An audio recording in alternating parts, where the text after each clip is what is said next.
Hi there, fam.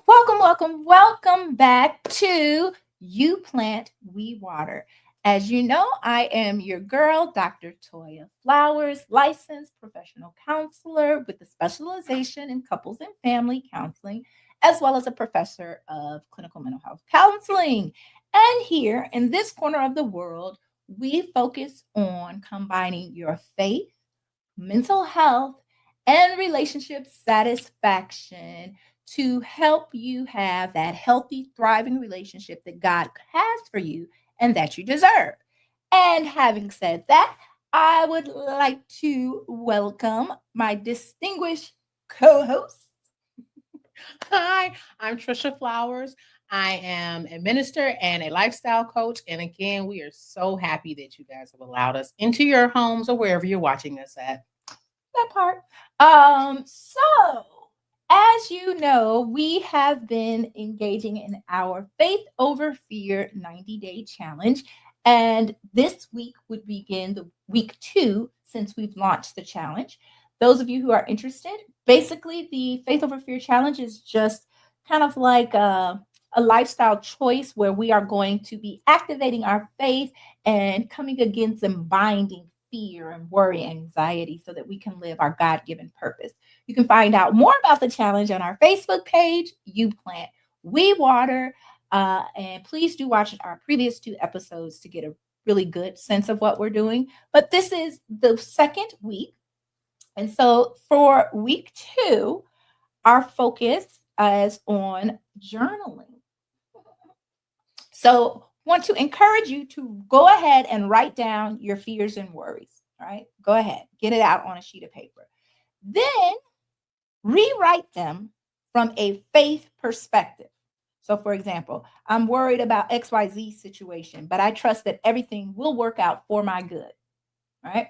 So that's what you're going to do. This week is what we encourage you to do. Last week we were on affirmations. That went great for me. I even found myself pulling over to like a forest preserve and reading the word and praying and all of that. How did things go for you, sis?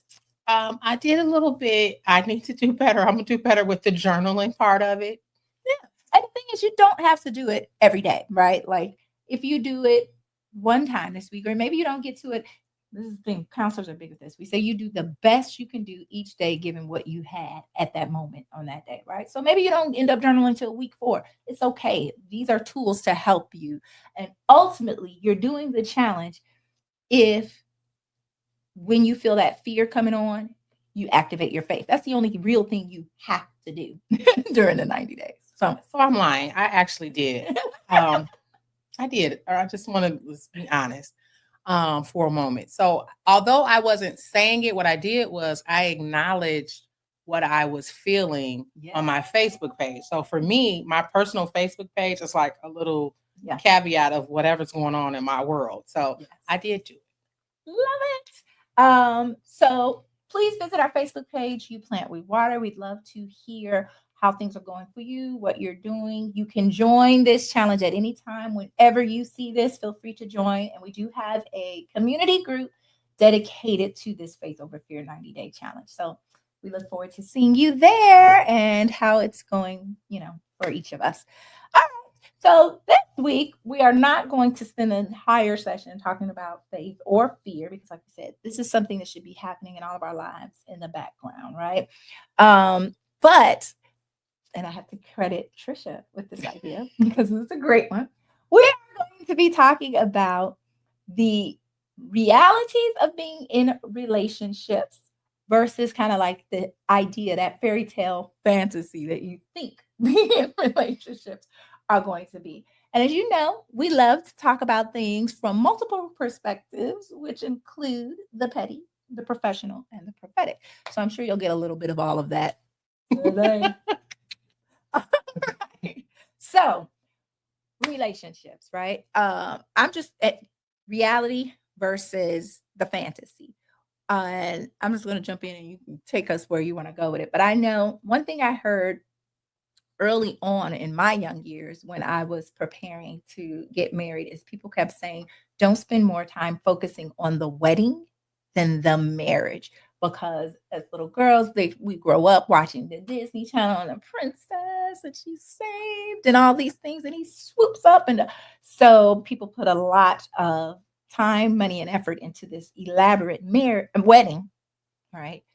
But not really thinking about what is the relationship going to be like. So I love that you suggested this topic.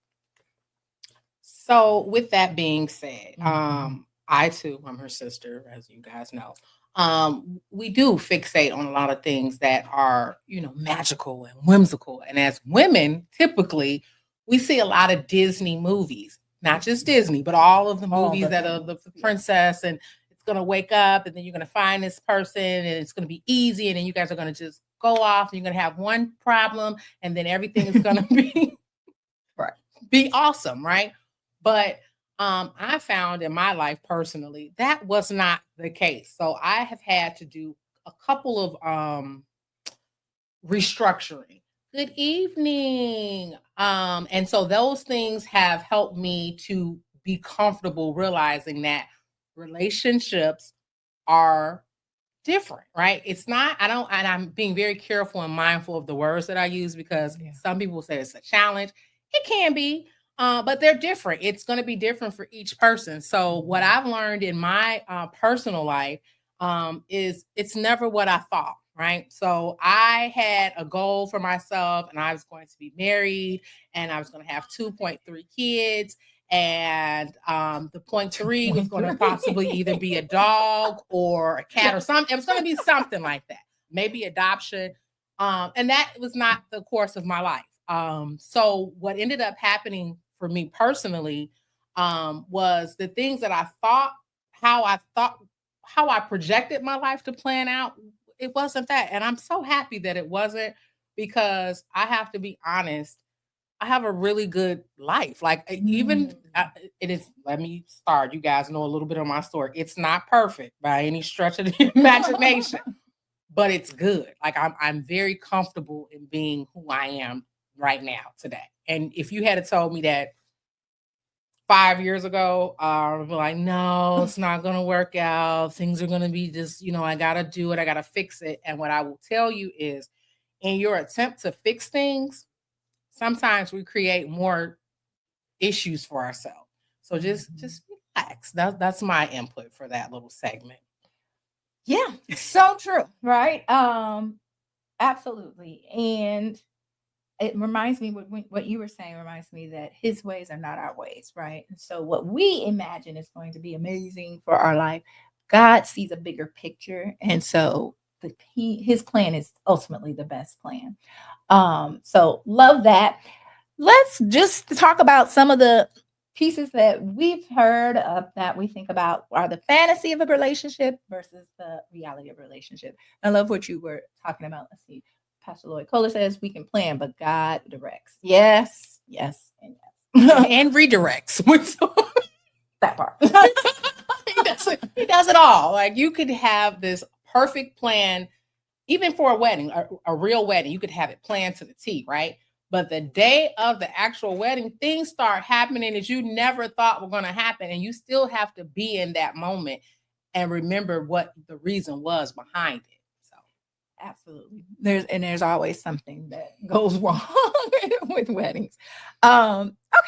So I know I would say I'm almost like myth versus fact kind of thing about relationships. But to the point you were saying about how what we both have said, like stories and all of that. There's like you're looking for your Prince Charming or Princess Charming or whatever, and then everything's going to be just perfect. So one myth is that there will be no disagreements. Right? Like if I find my perfect person, yeah, thanks, Lawanda, for sure. It's like if I find my perfect person, because that's my perfect match, we're gonna just get along. Like we're never gonna have any disagreement. There's never gonna be any strife. And that's not true. There's going to be strife because and this is something that our mom taught us. You have two people who were raised totally separate, right? And typically we like the opposite of ourselves. So that's going to already create some type of static, right? So if I'm a person that's faith-based and I end up marrying somebody that maybe isn't as strong in their faith, goes back to equally yoked, right? There are going to be issues because of that. But what we end up doing is like, okay, well, we're going to get married. All of that's going to go to the past and we're going to just live and we're going to be just happy. That's not true. So those things are still going to be at the forefront. You can make it through that, but it's going to take some work, which is why we have counselors.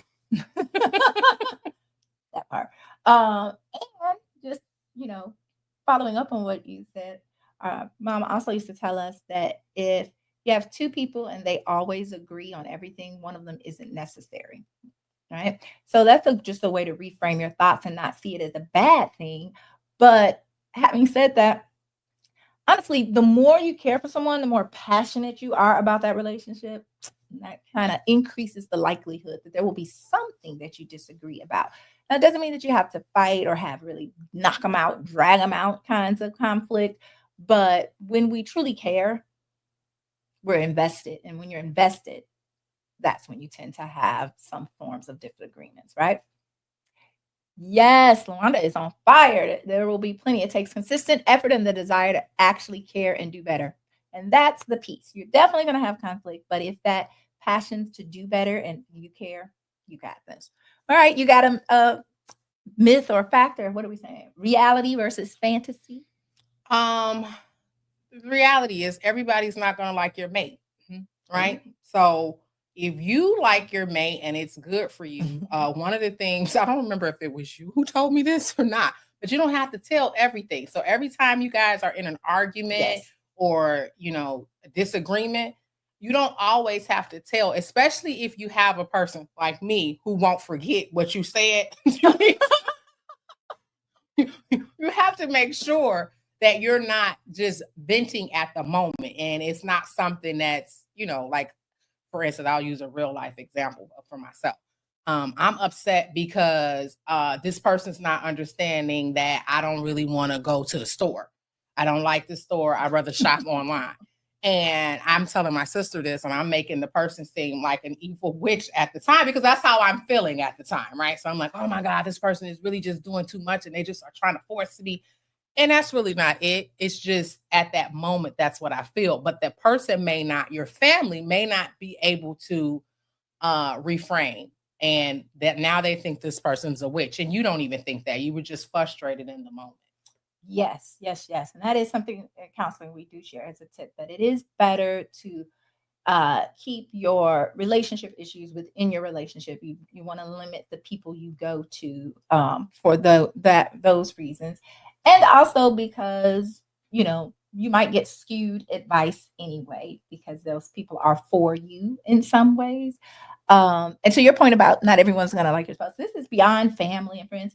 And whether you're sharing, details of what happens in your relationship, this could just be, they just might not like the person, right? Like just from day one, they may not like your person. And there's two camps, I would say, of thinking on that piece as far as the reality. Some would say the people closest to you, if they really feel strongly about your partner, that they just don't like that person for some reason, they are not clouded by love, right? They don't have love goggles on. And so they may be seeing something that you're not seeing. So that's one camp. And on the other hand, you ultimately know the person better than anyone else, your family and things like that. So you are seeing a side of them that they probably don't get to see. And so I feel like I haven't told you all one way to go or not, but it's just that point that ultimately the decision is yours, and you have to follow your own heart because people may or may not.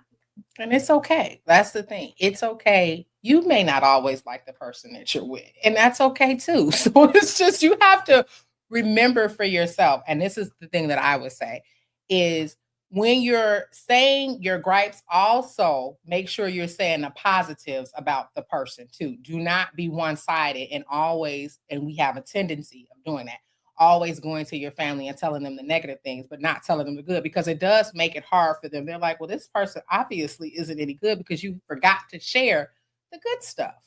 Yes. So it was something you said. There was another myth, and I just forgot you because you just mentioned it. I was like, there's one. I forget what it was. Love is not blind. So I don't know. They say this, Pastor Kohler. I don't know. May or may not be, right? know. Who knows? No, truly, it isn't blind, right? What usually happens is that we want to ignore things. But what was it? It was something you said. All right, we're gonna move on because I can't. But I was like, yes, that's a big one.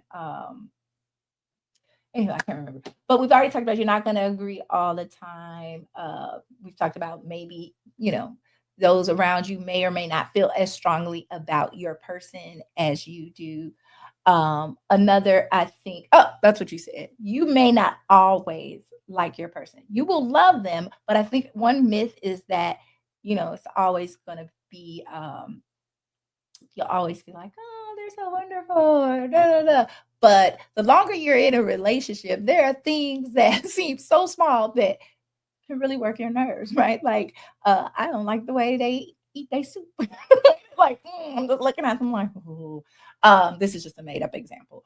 But that is because you are sharing your life with someone. And so it's not always going to be that every little thing about them is just like, oh, I just think it's amazing. And they're just the perfect person. The perfect person for you is still going to have flaws of their own, right? And do they match? What's that? The 80-20 rule? Am I getting 80% of the things that I really wanted, that so much so that I can overlook the 20% that might bother me? And I love that. And so in my younger years, I was like a terror, right? So your nose, you was chewing, the way their eyes look. This is all kinds of different things. God has worked with me, guys. But it would be all kinds of little things that I was knocking people out the door for. And I never got to the core of who they were because I was being very picky. I mean, just anything. The height, that is a real thing for me. I've learned that was a silly request of mine. And I want to say this for all of my short kings out there.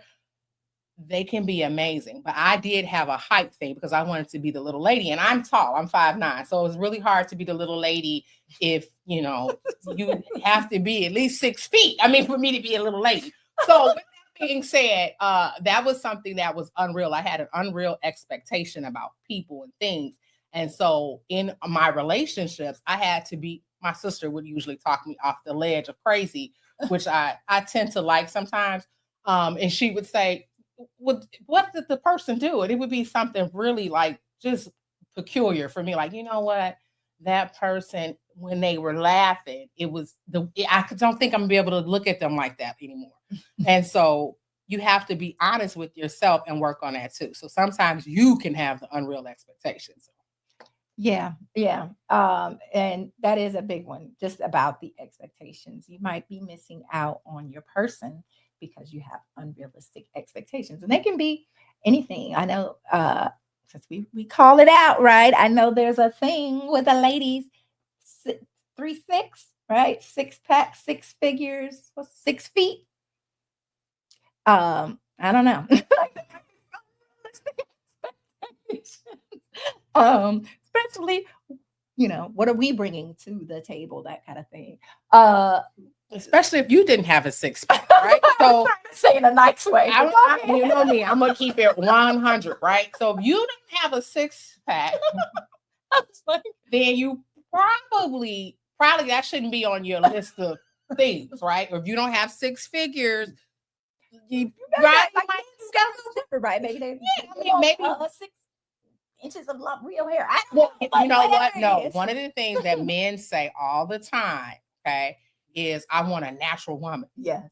You're not natural, sir. You have that spray in your hair. That's not natural. I'm a barber. So, right? So you're getting enhancement. So let's be real. Both of us all have to be honest with ourselves and get to the point where we're being honest. I'm very honest, right? So that's the thing. So you have to be realistic and realize that you're in your 666, you may be missing the blessing because you're not there. You guys could get there because maybe you're going to work out at the gym together. So go ahead. I love this. Thank you, Latrice. She said, at least my five no Napoleon complex. That sounds realistic. But and even for us, right? Even in saying you want to have realistic expectations, you know what your non-negotiables are, and you should stand on that, no matter what other people think, right? Maybe you have, I don't know, I can't think of it, but you're like, I don't know, whatever it is, they can't be a vegetarian, right? I don't know. That might be important to you because something has happened in your life where you're like, I can't do the vegetarians. Okay, but what we're saying is still have an open mind because what if you meet someone who's all those things, but they happen to be a vegetarian, right? So that's again just little pieces about facts versus myths of what it's going to be like when we're in relationship. And I think I know we're closing out on time, but one other one I'd love to mention is that people think that relationships aren't hard work. And they are. In some ways, your relationship might be the hardest work you will ever do, because even when all the pieces come together, you're attracted to each other, you have good chemistry, you have shared values, you got 80% of what you were looking for, all those things, you still have to work at it. It is literally like the name of our show, that it needs watering. If you don't water it, if you don't put in the time, the effort, the energy, it will dry up and die, no matter how great it starts, right? So relationships are hard work. And on my bio, when people are looking for counseling, I always, to give them a sense of what they could expect from me, I always put on there, relationships can be the source of great joy and great pain, because it's true. And it's real, right? Anything worth fighting for is going to take the work. That's in every aspect of your life, right? If it just comes super easy, we don't always value it. And so when we're not valuing things as a minister, that can be removed. So it's going to take the things you're going to have to water it. You're going to have to take and use the tools, which is why we're here talking to you guys, right? At the end of the day, all of the laughter, all of the funny, we're trying to give you tools so that you can maintain and giving you real life examples of the foolishness that we've experienced. That's why we experienced it, so you didn't have to. Hopefully. And having said that, we know that our audience, that you all have experienced, and you have so much to add. So please do visit our Facebook page and share some of your thoughts on things that you discovered were fantasy versus reality, because we'd love to hear it, and I'm sure that everyone can benefit from that knowledge. So again, as we were saying, relationships, oops, sorry, I'm touching the mic, but relationships take work, right? Anything worth having, you're going to fight for, you're going to put in that. And that's why we're just trying to provide as many tools, tips, and resources as we can to help you stay connected in that relationship. Because I strongly have believed, nobody told me this, it's just something I believe, I've been seeing it at least over the last 10 years, that the enemy is out to destroy, especially marriages. Because if you can disrupt that, you can break up the whole family unit, and you could do some things generationally. So anything we can do to help build marriages, help sustain them, and edify the kingdom, we want to do. It was funny, I was listening to the radio on the way here, and the guy was saying, the truth is we've all made a rash decision in a relationship, right? Like that perfect person who seemed like the perfect person, and they did something and we're like, I'm done, I'll break it off with them. And then, however long it takes you, a couple weeks, couple months, and you're in your house like, oh, I made a big mistake. So hopefully we can help you avoid that. That is the goal, right? We want you to be thriving in your relationships. And I believe the same thing. I do strongly believe that That is the best way to go after people, is their relationships, your marriage. All of those relationships have your family, all of those are connected. And so if I can get it at the source, I can make sure that you never go any further, because we know that two is better than one, right? So when we're all on one accord, we can manifest quicker. We can do all kinds of things. We can build, we can do ministry to better, all of those things. But when you're out there doing it alone, you're oh God, prophetic, right? You're under attack, and you will get it. You will get what you're going to get it, because you don't have that covering. Woo. Yes, right. And to your point, as we wrap up, about two is better than one, the Bible says where just two or three are gathered, he is in the midst. So that means in every couple relationship, in every marriage, God can be right there, right? Right there in the midst. And it's amazing. But that's something we as believers, faith without works is dead. And so we need to do what we can in our knowledge to protect and preserve our relationships, and then turn the rest over to the Most High God. So we thank you for joining us. A lot of times our topics we could talk about for hours. So we have a little bit more time. We got 5 minutes. Mm-hmm. So we got to make it count. And what is it, the one thing or whatever that you feel like we want to end on this to give to the people? So what is it that you would say? What is it that you would say is the one myth out of the ones that we discussed that may be something that we can work on the easiest? Yes, unfortunately, I don't have an answer, but I can say this, and I think I've shared this before, but it's something I share with my couples all the time. There's a counseling theorist by the name of Dr. John Gottman. And he's really well known because he studied couples and put them in these like simulated houses and watched them for 10,000 hours to see what works. And because he's like an expert on couples, he was asked one time, if you only had 30 seconds to work with a couple, what could you tell them in just 30 seconds that would help their relationship survive? And he said, and I would agree, the most important thing you can do as a couple is to invest and honor each other's dreams. That's a 30-second snippet you could take with you. That is a fact. It's not a myth. And I would say, make sure that you're also praying right together on, so it all goes together, right? Mm-hmm. And I love that. And I did throw her on the spot. I was just going to start talking about announcements and little things like that. Yeah. So it was, but I love it. I just couldn't think of nothing. She did think of something, and that's why you want her as your counselor. Oh, that's such a nice plug. You know, I was a little bit of an airhead there. We keep it real over here. So again, we thank you for tuning in. Remember, we are full-fledged into our Faith Over Fear 90-day challenge. As you engage in this process and as you see God move in your life, please let us know what's happening so we can celebrate that, so we can support each other, because iron sharpens iron. And those praise reports, those testimonies, I'm just so excited and looking forward to. Again, to get involved, you can visit our Facebook page, You Plant, We Water. We encourage you to join the community group specific to this challenge, but there's always good content and things like that there. And I'm trying to think other announcements. We want to be sure to, as always, thank those who have helped make this show possible. So why don't we take a second? I don't think we've done this. I want to thank WVTC for having us on the show.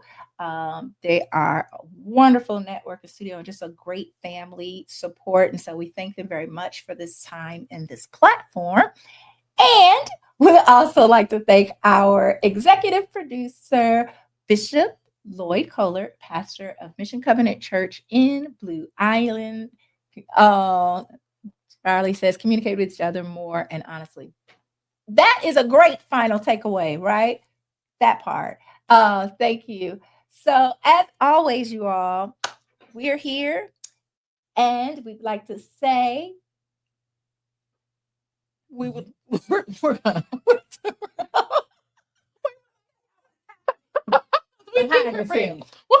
keeping we're about to end. We keep finding out we got 3 minutes, 5 minutes, 1 more minute. And we're trying to make sure we give you guys all that we have in a limited amount of time, because I do want to say this. We pray before we come on. And so these words, even in our laughter or things, are coming from the Most High God. So we are making sure that we are being obedient. So we're trying to make sure that we're getting it all in. So with that being said, we would like to go to. I think that took a minute. So we love you all. And as always, you plant, we water.